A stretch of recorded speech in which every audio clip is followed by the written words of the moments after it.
ఇవాళ ప్రధానంగా చర్చించుకోవాల్సిన అంశం ఏంటంటే ఏదైతే గత సంవత్సరం మే 4వ తారీఖు మణిపూర్లో జరిగినటువంటి ఏదైతే మారణహోమం ఉందో దేశమే సిగ్గుతో తలదించుకున్నటువంటి జరిగినటువంటి మణిపూర్ సంఘటన పైన సిబిఐ అక్టోబర్లో షార్ట్షీట్ దాఖలు చేసింది.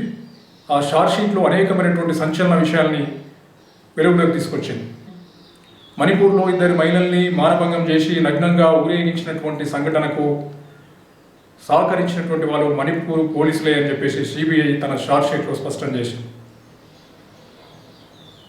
ఆ రోజు దాదాపు 1000 మంది గుంపు కూకీ గ్రామం మీద దాడి చేసి తరుగుతున్న సందర్భంలో 2 మహిళలు 2 పురుషులు దాదాపు 4 కలిసి ఆ సమీపంలో ఉన్నటువంటి ఒక పోలీసు వాహనం జిప్సీ దగ్గరికి వచ్చి గుంపు మమ్మల్ని వేటాడుతుంది, మమ్మల్ని కాపాడండి అని చెప్పేసి ప్రాధాయపడ్డప్పుడు ఆ జిప్సీ దగ్గర ఒక డ్రైవరు 2 పోలీసు వాళ్ళు లోపల, దాని చుట్టూ బయట 4 అంటే మొత్తం 7 పోలీసులు పోలీసు వాహనం దగ్గర ఉన్నప్పుడు ఈ 4 వ్యక్తులు వచ్చి ప్రాధాయపడ్డారు.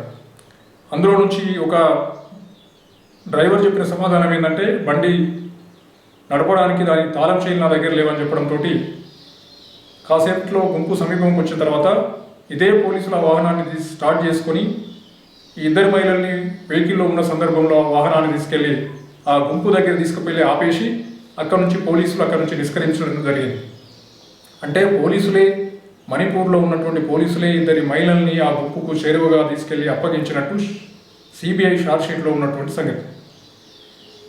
అంటే పోలీసులు ఉద్దేశపూర్వకంగానే మహిళల్ని వాళ్ళకి అప్పగించినట్టు కోర్టు ముందున్నటువంటి షార్ట్షీట్లో స్పష్టమవుతుంది. ఇది ఇలా ఉంటే మణిపూర్ ప్రభుత్వం 153A సెక్షన్కి మణిపూర్ ప్రభుత్వం విచారణకు అనుమతించడం లేదు.